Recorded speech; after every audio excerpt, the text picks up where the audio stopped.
Olá, começa agora o podcast semanal do Imagem e Credibilidade com o Jornal de Brasília, sempre levando até você os principais fatos da capital do país, sempre com o foco na política e na economia, quando eu e o Rodolfo Lago chegamos até você com um convidado. E hoje a gente tem a honra de receber Cristiano Romero, diretor adjunto de redação do Valor Econômico, sabe muito de política, vai ter muito a agregar aqui nesse assunto, até porque hoje, né, Rodolfo Lago, vai ser um conteúdo política raiz, se podemos dizer assim. Lembrando ao nossos seguidores e seguidoras que nós gravamos esses conteúdos sempre às sextas-feiras. E hoje é dia 1º de abril, o famoso dia da mentira, mas aqui não tem mentira não, é só a verdade, até porque o Brasil está complicado demais para a gente poder brincar. Então vamos lá, vamos iniciar logo esse conteúdo.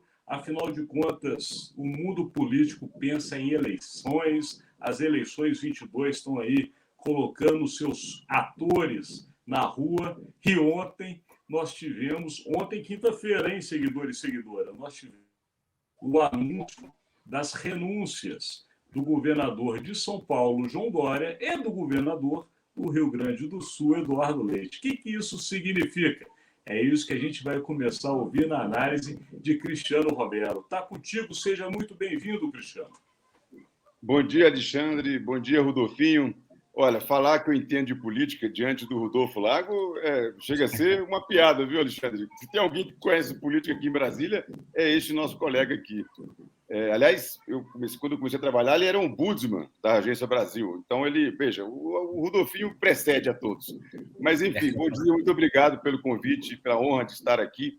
Olha, assim, rapidamente, eu diria o seguinte: ontem aconteceu um monte de coisa para tudo ficar do mesmo jeito, né? Ou seja, o governador João Dória, governador de São Paulo, ele ameaçou, ele tinha uma carta na manga, que era qual? O pessoal do PSDB, ou seja, os líderes, eu costumo dizer assim, as velhas lideranças, os ex-líderes em atividade, eles estão conspirando contra o Dória. O Dória ganhou a eleição prévia, mas a turma não quer deixá-lo,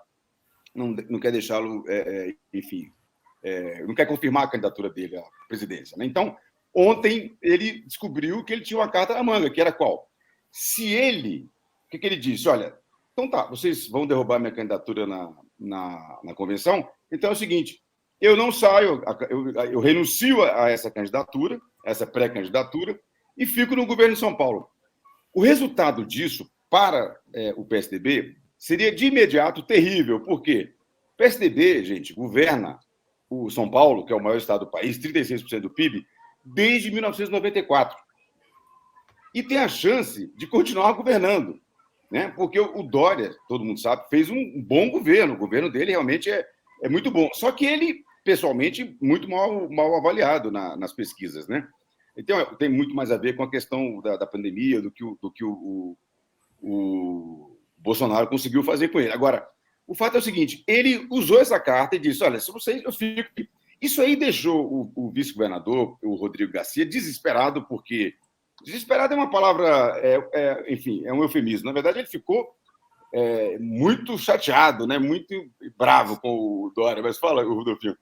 Ficou puto, né? Eu estava segurando essa palavra aqui, porque, poxa, sei lá, eu não sei se a gente pode usar essa palavra aqui. Mas, enfim, só para completar. E aí, ele, de fato, era uma grande cartada, só que foi só isso. E aí, o Bruno Araújo, o presidente do partido, foi lá e soltou aquela carta, aquela nota, dizendo, não, ele é o candidato, está tudo certo. Eu não sei se você me desmente, o Rodolfo, mas é o seguinte, as convenções dos partidos, elas são soberanas. Elas podem acatar ou não uma eleição prévia, uma disputa prévia pela candidatura, né? Vamos lá, Rodolfo Lago, já está contigo. Pois é, né?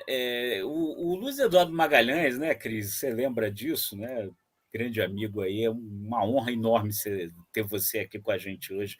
Muito obrigado aí por ter aceito o convite. Mas o Luiz Eduardo Magalhães, ele costumava dizer sobre dias como ontem, né? É o seguinte, tudo pode acontecer, inclusive nada, né? Então é muito isso, né? Quer dizer, houve toda uma movimentação, uma coisa frenética o dia inteiro aí em torno dessa questão aí da possível renúncia do Dória, para, no final das contas, o Dória permanecer candidato. Agora, gerando, talvez, né? Ontem eu falava com um tucano importante aí, que trabalhou pelo Eduardo Leite, pelo governador Eduardo Leite nas prévias, que ele dizia o seguinte: olha, se isso tudo foi uma jogada de marketing do Dória, foi uma estratégia do Dória, pode ter sido um tremendo tiro no pé. Por quê? Porque não adianta nada, vamos lembrar ali da corrida maluca lá do Dick Vigarista, não adianta nada você pegar, forçar uma barra para não ganhar a corrida. O que está em jogo não é você ser o candidato da terceira via, você ser eleito presidente da República. Então, por que adianta o Dória pegar, dar uma canelada em todo mundo para tentar se impor como candidato da terceira via e, no final das contas, ele continuar tendo 2% das intenções de voto, né? Para ele ser o candidato da terceira via, ele tem que se ampliar. Ele tem que conseguir crescer para além do que ele tem, ele precisa conquistar apoios. E não vai ser dando canelada e forçando a barra que o cara vai conquistar apoio, porque ele só vai deixando todo mundo irritado. No processo das prévias, os tucanos já dizem que isso aconteceu. Né? O processo não foi um processo muito bem construído internamente, deixou muita sequela, deixou muita gente ferida pelo caminho. O Dória ganhou, mas deixou essas pessoas feridas. O que adianta ele ganhar para além agora, deixando mais gente ferida? Isso tudo pode, enfim, ser um esforço danado em torno de nada. Então o que esse tucano aí me dizia, só para a gente concluir, é que, na verdade, isso daí não significa nada, porque depois disso, essa turma irritada, pelo contrário, chegou de ontem para hoje para o Eduardo Leite e liberou o Eduardo Leite para tentar construir apoios além do PSDB, para depois chegar lá na convenção e dizer o seguinte: olha, eu não estou desrespeitando a convenção, eu não estou desrespeitando a prévia, me desculpe. Eu aqui não sou candidato da prévia, aqui eu sou candidato de uma aliança além da prévia. Então, esse que é o processo que pode se construir daqui para frente. O que ocorre é o seguinte: essa articulação ela foi iniciada antes das prévias. Né, principalmente pelo senador Tasso Gereissati, que articulou muito fortemente a candidatura de Eduardo Leite e ficou muito irritado com a vitória de Dória. Desde aquele momento, já se começou uma articulação para a derrubada de Dória. Dória, de fato, é um iniciante na política, apesar de ter família de políticos. Ele é um cara que acabou de chegar na política e chegou já como governador de São Paulo, que não é pouca coisa. Ele poderia, sim, ter costurado um pouco tempo atrás, até pela boa avaliação que você, Cristiano, lembrou, que ele tem na capital paulista e no estado, a sua reeleição. E provavelmente estaria com muitas condições de ser reeleito. Porém, quando ele insiste nesta candidatura, ele vai contra uma articulação, como o Rodolfo lembrou, que é em cima da vitória. Não é uma questão pessoal de uma candidatura de João Dória, é uma questão de o PSDB vai ficar fora não somente da eleição presidencial, mas ele vai ficar fora do poder congressual, porque a gente sabe que é importante ter um candidato para puxar votos para os proporcionais. E dentro dessa articulação, para voltar a bola para vocês, eu fui pautado em 1998 para acompanhar, na época era PMDB, a convenção que acabou tirando o Itamar Franco da disputa. Eu vi pessoalmente a situação como um todo. Eu me lembro. Chegou Itamar Franco naquele momento como candidato garantido pela legenda. Os PMDBistas davam entrevistas abertamente dizendo que Itamar seria candidato. Dentro da convenção, quando o Jader puxou o microfone e começou a dar o recado, começou a inversão dos votos. E ali, por menos de 40 votos, Itamar foi traído e sofreu um desgaste que ele quase morreu. Naquele momento, a gente viu, e eu pessoalmente, como que a política trabalha. É a estratégia de projetos de poder. E Dória não é o cara do projeto de poder dos tucanos. Querendo ou não que Eduardo Leite será. Mas hoje, na configuração com União Brasil e outros partidos, pode-se fazer uma junção que seja melhor do que os 2% de Dória. Volto a vocês. Então, mas olha, Alexandre e Rodolfinho, é o seguinte, o Dória está há 6 anos na política. Nesses 6 anos, ele ganhou eleição prévia para se candidatar à prefeitura. Na eleição prévia do PSDB já houve um desgaste profundo, vocês se lembram, né? Vários tucanos não aceitaram, André Matarazzo. Agora, veja, ele usou os instrumentos que o partido, que prévia não pode ser usada não pode dividir o partido, né? Tinha que ser um negócio para fortalecer o partido. Uma vez eleito, como é nos Estados Unidos, a eleição primária, né? Aqui não, aqui vira. O Lula, por exemplo, sempre evitou, né? Nunca quis que o PT. Nunca quis também porque o candidato é ele e acabou-se, né? E se não for ele, é alguém escolhido por ele. Mas, então, assim, ele ganhou, numa sequência, 6 anos, ele não era nada na política, ele foi prefeito de São Paulo, 2 anos prefeito de São Paulo, ele foi eleito, ganhou a prévia para o governo de São Paulo e governador de São Paulo. Bom, aí, Alexandre, tem um detalhe que é o seguinte: ele perderia a reeleição. O Dória é mal avaliado em São Paulo. É um negócio, mas é fácil entender, não é muito difícil, não. O governo dele é um sucesso, tá? Do ponto de vista de resultados. Veja, ele tem um ministério ali, né? O secretário de Fazenda dele é ninguém menos que o Henrique Meirelles. Nesses 4 anos, São Paulo nunca investiu tanto quanto nesse período. Enfim, eles estão construindo o metrô para todo lado. De fato, bom, a vacina, vocês sabem, foi toda uma liderança de São Paulo, do Instituto Butantan. Ele, pessoalmente, é preciso reconhecer isso, foi à China em abril do primeiro ano da pandemia, ou seja, a pandemia começou em março, em abril já estava lá na China negociando. E essa vacina só não veio para todo mundo porque o Bolsonaro, inteligentemente, mas veja, o Bolsonaro usou a doença, usou a pandemia para destruir o Dória, que era o primeiro objetivo dele. Ele precisava destruir 2 políticos, tirar do caminho. 3. Um era o Dória, o outro era o Witzel e o terceiro era o Moro. Ele conseguiu. Né? No caso, por quê? Porque ele esticou a corda. A ideia de que o Bolsonaro é negacionista é falsa. Só que os bolsonaristas são. Então ele jogava com isso. Então, lá em São Paulo, eu estava almoçando uma vez com o Dória lá no Palácio, e eu, no final do almoço, alguém perguntou: mas, governador, por que o seu governo, que tem tantas realizações, o governo, de fato, você vai para todo lado, o governo é bom, na educação, saúde, tudo quanto é lugar, e o senhor tão mal avaliado? Aí ele não soube responder, passou a bola para o Rodrigo Maia, que estava lá, e aí eu voltei e disse assim: olha, governador, o Dorival, que é um taxista amigo meu, que me leva para cima e para baixo, Dorival voltou no senhor, mas não vota mais, jamais vai votar no senhor. Ele falou: mas por que, Cristiano?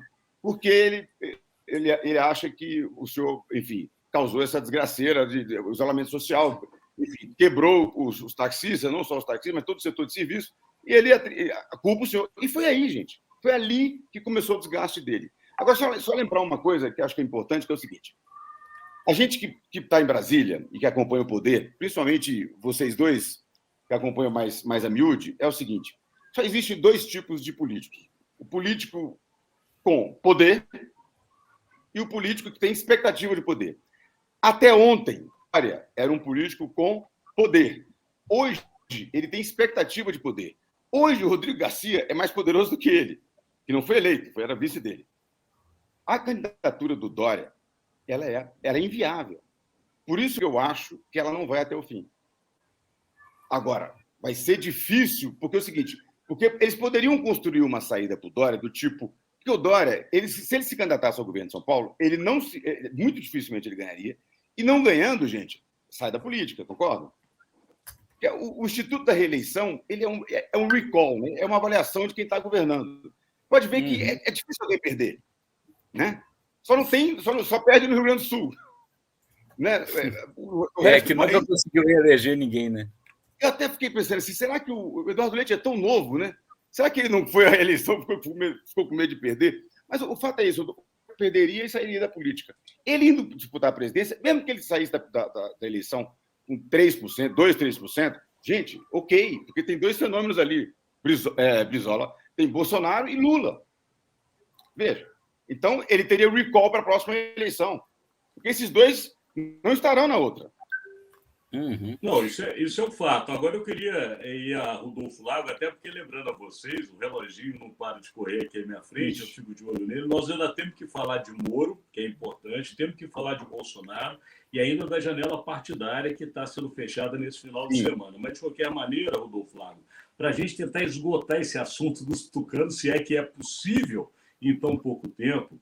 Essa ida de Eduardo Leite está clara pela colocação dele, a fala que ele disse ontem, que ele está num projeto coletivo. Portanto, é uma articulação de parte dos tucanos e dos caciques que estão apoiando que Eduardo Leite vá ou para ser cabeça de chapa ou para ser vice de uma possibilidade juntamente com Simone Tebet. É o que está sendo costurado nesse momento. Sim. A gente não sabe o que vai acontecer depois. E aí eu vou para você, Rodolfo Lago.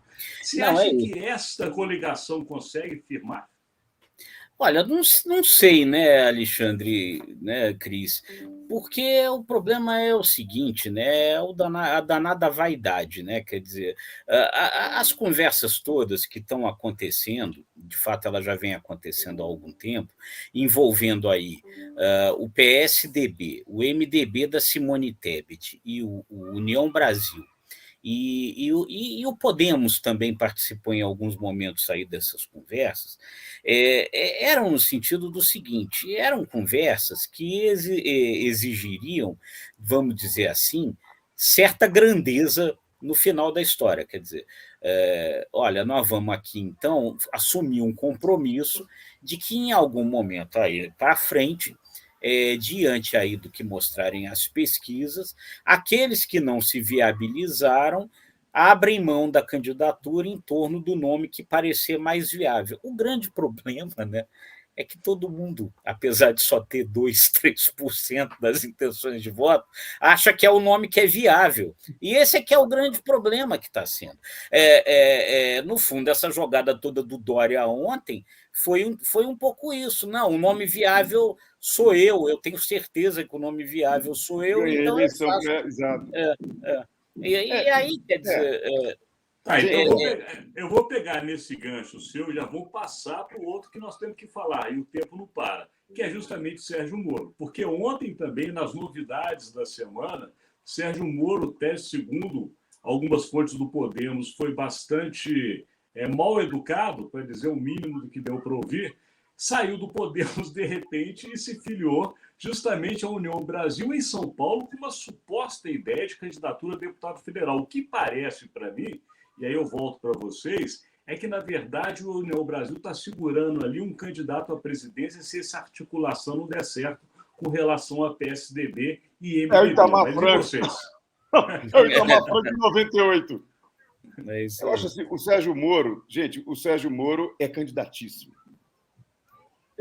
A frase dele, ele, inclusive, mesmo tendo sido juiz, portanto, fez isso que dizem que é um concurso difícil, ele falou nesse momento, neste momento, né? Ele deveria ter falado neste momento. Mas, enfim, neste momento não abro mão da candidatura. Mas a frase seguinte é em nome de uma união do Centro Democrático. Bem lembrado, bem lembrado. Olha, gente, União Brasil, veja, viu, Alexandre, não existe falta de educação na política. Não existe, sério, não existe lealdade com amigo na política. A primeira pessoa que você trai quando chega ao poder são seus amigos. Né?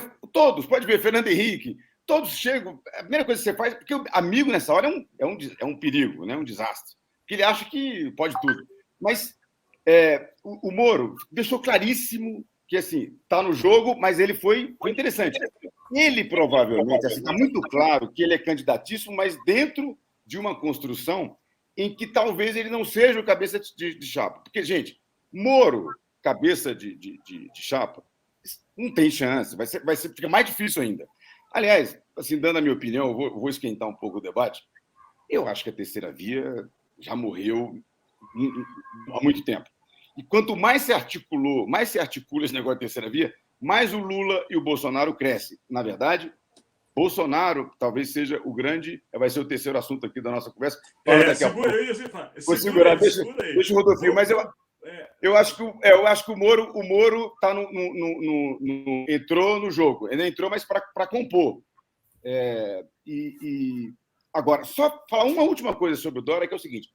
Vocês viram a entrevista que o Dória deu ontem, depois da solenidade. Ele pegou muito pesadamente no Eduardo Leite. Portanto, o Dória, a ideia de que eu pensei, né, ele saia, talvez ele saia. Eu acho que ele não vai. Eu acho que ele vai desistir por conta própria, mas vai desistir de um jeito que não vai ser bom, assim, né, ele vai desistir atirando, né? Atirando. Ele não tem mais poder, gente. Vamos ouvir, então, o Rodolfo Lago nessa questão, até porque eu acho que a convenção é soberana e esse jogo vai mudar da convenção mesmo. Mas vamos continuar com o Moro, hein, Rodolfo Lago? Como é que está a sua visão nisso aí? Bom, sem dúvida, é assim, o Moro então na verdade, de novo, né? Ontem foram esses movimentos que aconteceram, foi meio na linha do negócio que dizia do jogador de futebol, que disse que fez, que foi, não foi, no final acabou fundo, acabou né? fundo. É meio isso, né? Tanto no caso do Dória, vamos combinar, no caso do Moro também, assim, não tenho dúvida, o Moro não saiu do páreo, né? Ele faz uma jogada aí para depois se apresentar mais adiante de alguma forma. Dizem que hoje, já tem informações de que hoje ele já andou procurando o Eduardo Leite. Ele procurou a Simone Tebet aí recentemente também e tal. Então, na verdade, ele está se colocando dentro dessa costura. Diga, Cris. Não, só para lembrar, Rodolfinho, que no dia seguinte à convenção, a eleição prévia do PSDB, o Moro pegou um avião, foi lá ao Rio Grande do Sul para tirar uma foto com o Eduardo Leite. Então, bem lembrado. Então é isso, ele está se colocando aí dentro desse jogo todo de busca de confluência dessa terceira via. Agora, o que acontece? Ali realmente, e aí, de novo, né, eu acho que você tem aí, na verdade, concordo com o Cris, né, não tem falta de educação na política, agora tem falta de habilidade, né? E aí eu acho que, no caso, você tem aí, tanto no caso do Dória quanto no caso do Moro, uma certa falta de habilidade, porque custa caro depois. Se de fato, né, como está dizendo aí a presidente do Podemos, a Renata Abreu, o Moro fez essa jogada toda sem avisar ao Podemos, né? O que acontece? Ele perde um apoio que pode ser importante depois, né? Então, eu acho que é isso, que esse que é o grande problema. Eu acho que tem aí nessa história toda, talvez, um pouco também da demonstração, enfim, a gente não vai ter muito tempo para ficar aqui entrando nessa avaliação, mas aquela ideia, o Moro ainda era o remanescente daquela ideia da nova política que dominou a eleição de 2018. Né?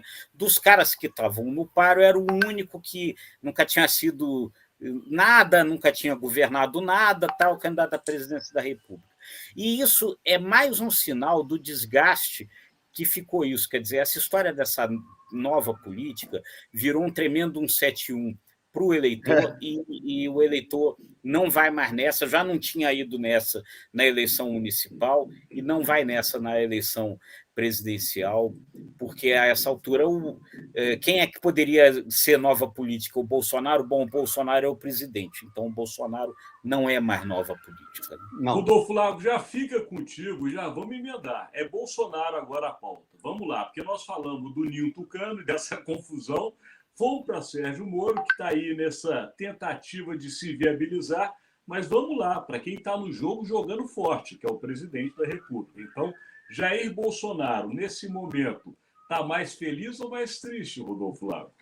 Está mais feliz, é claro, e essa que é a grande questão.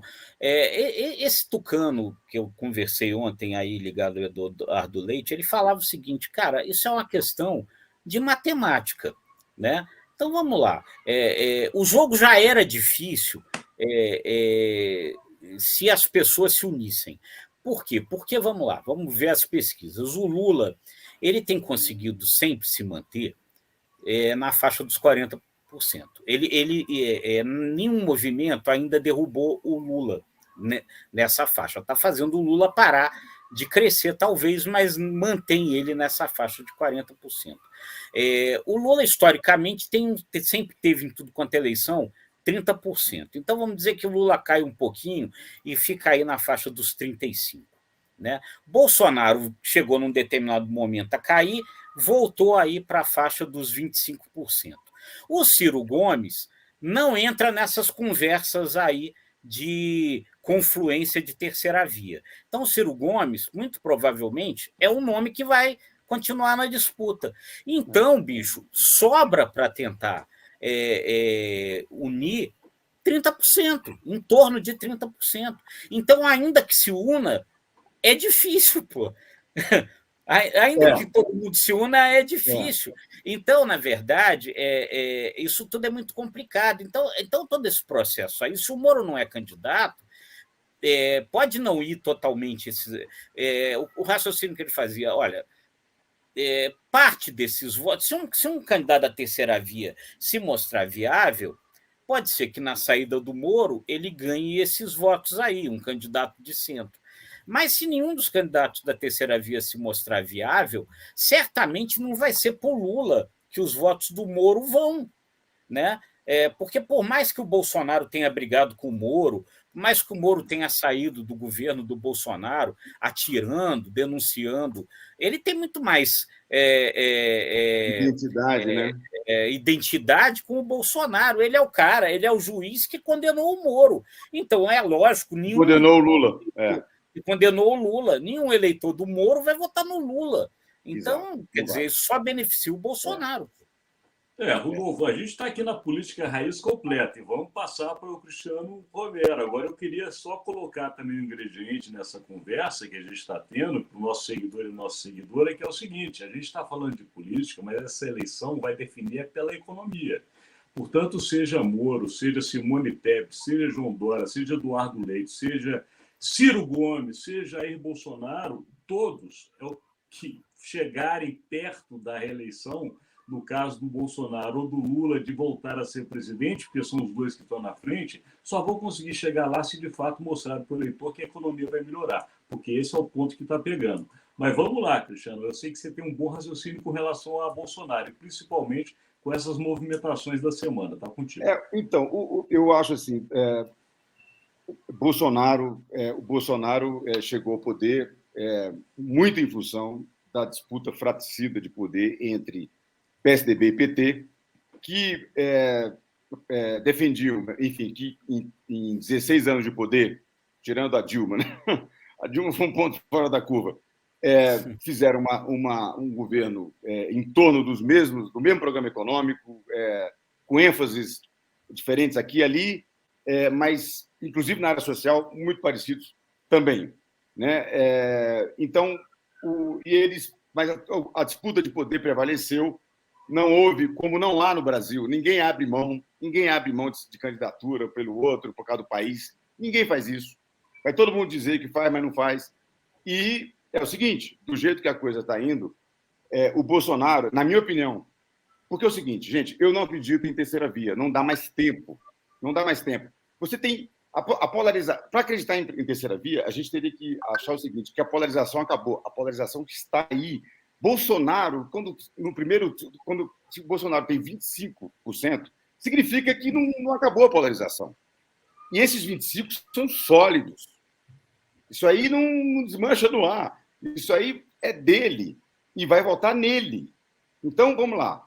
Os votos digamos que, enfim, veja o segundo turno. Os eleitores do Moro não vão votar no Lula.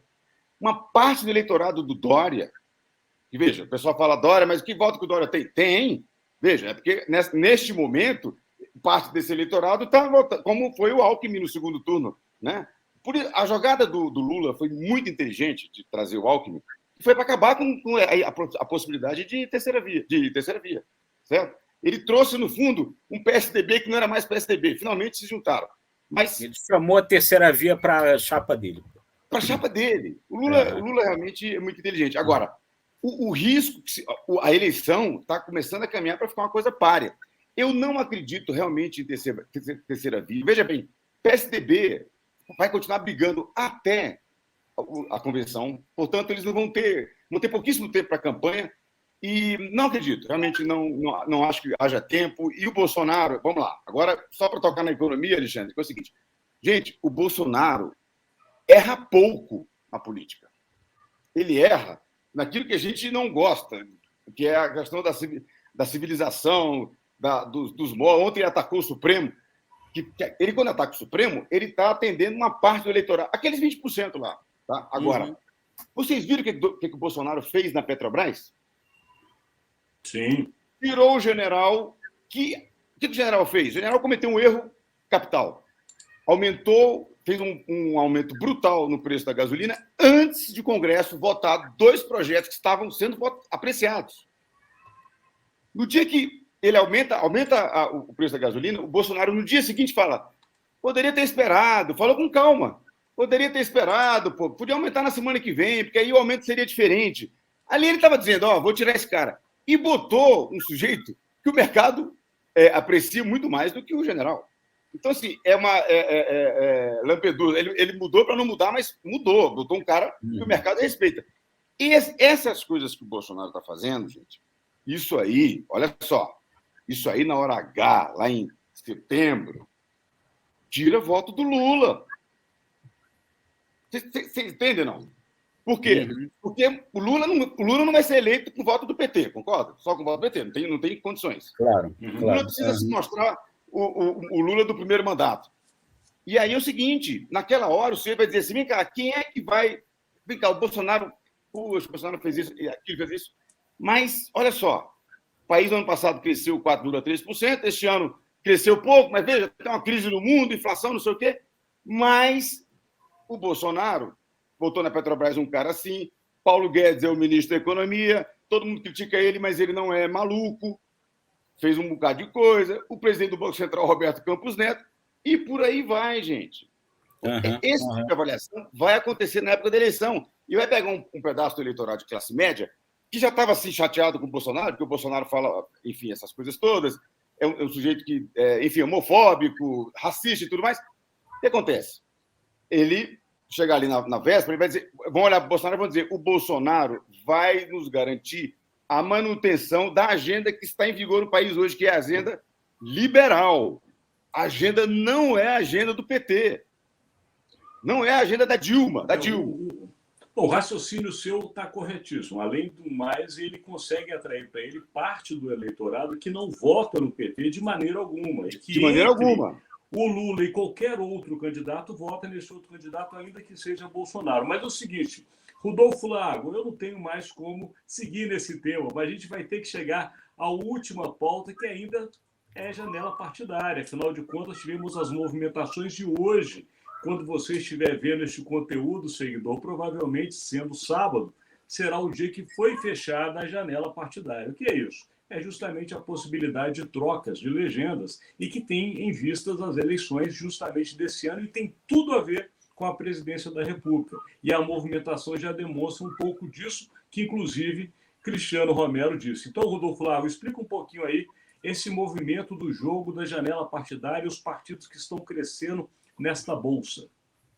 Bom, pois termina hoje, né, no sábado, né, o dia que vocês vão estar assistindo aí esse conteúdo, termina esse processo da janela partidária, que é a possibilidade de troca de quem vai ser candidato às eleições desse ano, né, que impacta principalmente, né, a Câmara dos Deputados, porque vamos entender aí por que se faz essa janela partidária. O voto para deputado é um voto proporcional, ele, na verdade, é um voto no partido, não é um voto no candidato, né? Os partidos vão adquirindo ali o coeficiente eleitoral, vão elegendo os deputados, né? Então, fora desse processo de janela partidária, se um deputado muda de partido, ele pode perder o mandato, porque o mandato é do partido, não é do deputado. Então, na janela partidária, a Justiça Eleitoral permite que essas trocas aconteçam sem que possa haver esse risco da perda do mandato, né? E tudo no mundo da política eleitoral está vinculado a essas bancadas da Câmara, porque é daí que você conta tempo de TV, de campanha, é daí que você conta dinheiro do fundo partidário, é por isso que esse negócio é tão importante, né? E nesse processo de mudança toda, o PL, né, partido do presidente Bolsonaro, é que cresceu estupidamente. Né?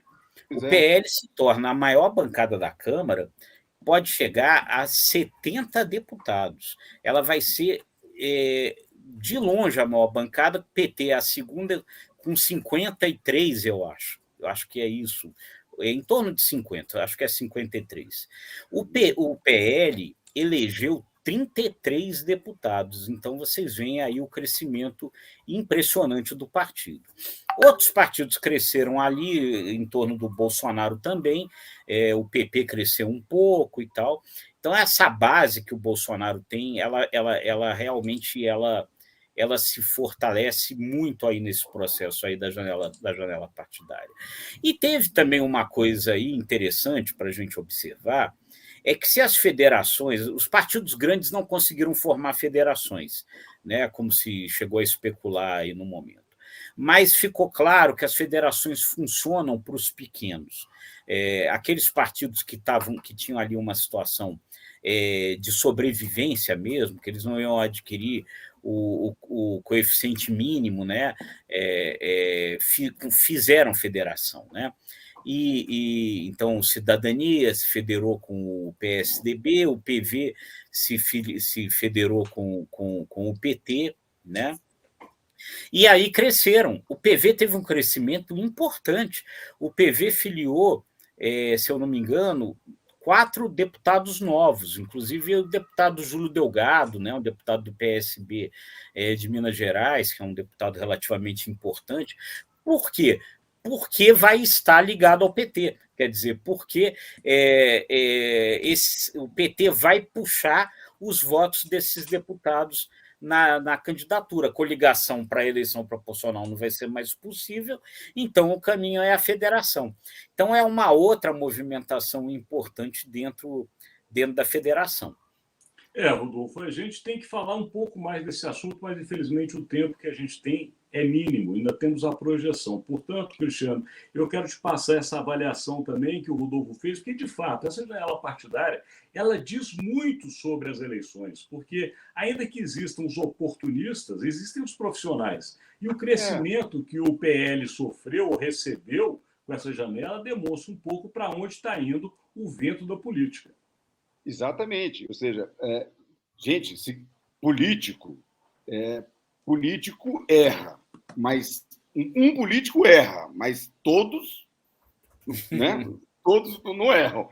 Então, assim, essa turma está olhando para quem? Bolsonaro.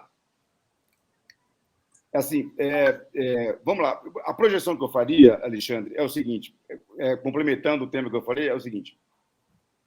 O Lula, até agora, no seu discurso econômico, tem, enfim, para manter a turma, vou falar turma e não turba, do PT animada, com bandeira, né? Não, vou acabar com o teto de gasto, o quê?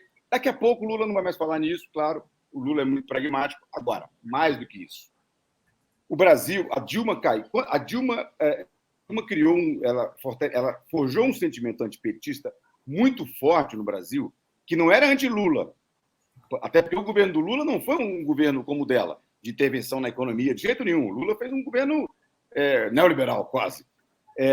E aumentou o superávit primário, aumentou a taxa de juros e tudo mais. Essa agenda não mudou. Até porque foi a agenda da Dilma que jogou o país numa recessão, da qual, na verdade, nós não saímos até hoje. Nós estamos aí numa recessão de 3 anos, mais 3 anos de baixíssimo crescimento, porque desorganizou a economia brasileira de tal maneira que... Então é o seguinte, a agenda continua... Quando eu falo agenda liberal, há um certo exagero, porque o Brasil não é um país que tenha liberais. Quando eu falo liberal, é no sentido de... É uma agenda anti-intervencionista, é anti-estatal, é anti-estatismo. Esse é o meu ponto. Basta ver quem o Bolsonaro colocou na Petrobras, gente. Não poderia ser mais liberal. A escolha dele foi o sujeito mais liberal possível, que era o Adriano Pires. A direita do Adriano, só o Gengis Khan. Entendeu? Não tem outro. Não dá para colocar outro. Então, assim, a agenda é essa, Alexandre. Então, projetando, o Lula não só vai ter que mudar o discurso dele e levar o discurso dele mais para o centro, mas vai ser mais do que isso. O Lula vai ter que fazer um discurso que ele nunca fez. porque o Bolsonaro já montou as suas armas. Gente, o Bolsonaro eu realmente, assim, como eu e muitos outros erramos, né, na análise daquela eleição sobre as possibilidades do Bolsonaro, eu comecei, então, a observar o Bolsonaro. Ninguém que chega à presidência da República no Brasil é idiota, com exceção de uma presidente que chegou lá porque o Cristiano, presidente... desculpa te interromper, mas nosso tempo está estourado. Vamos dar um fechamento aí. Tá bom. Não, fechando, eu sempre fico animado, emocionado dessa presidente. Mas é ótimo, quem dera a gente tivesse tempo para seguir. Pois é, mas, enfim, o que eu estou colocando é o seguinte, o Bolsonaro, vocês percebem que o Bolsonaro está esperando? Está esperando, veja, o concorrente dele é o Lula. O Lula está na frente dele, inclusive. Mas ele está esperando, ele está montando a campanha dele toda... Gente, o Tarcísio pode ser eleito governador de São Paulo. Ele tem 9% nas pesquisas. Quem é Tarcísio? Eu conheço, nós aqui em Brasília conhecemos, belíssimo técnico. 9% em São Paulo. E a briga fratricida lá é tanta. O Haddad está lá... Nunca nem morou em São Paulo, nunca nem morou em São Paulo. Pois é, foi criado aqui em Brasília, o pai do funcionário do Banco do Brasil, que nem o nosso, né, o Rodolfinho? Não, morava na 211. Vai ter muita água para rolar nessa ponte, debaixo dessa ponte, mas a gente vai ter que seguir para aquele momento de projeção, Rodolfo Lago. Então, assim, bem rápido. A conversa está tão boa, rapaz, dá vontade de continuar. Mas a vontade é sempre essa, assim. A gente tem uma limitação, é terrível. E quando é boa, a gente não quer parar. Mas vamos lá, Rodolfo, a sua projeção da semana. Não, olha, assim, muito provavelmente o que a gente vai ter aí é mais definições desses quadros, né? Esse mês agora que começa é o mês aí das definições de candidaturas, das desincompatibilizações, né? Quem sai para ser candidato, né? E eu acho que a gente vai... Agora é isso, né? O Congresso não deve ter uma pauta muito importante na semana que vem. A eleição começou. A eleição começou ontem. Perfeito. Então, vamos lá. Projeção agora de Cristiano Roberto.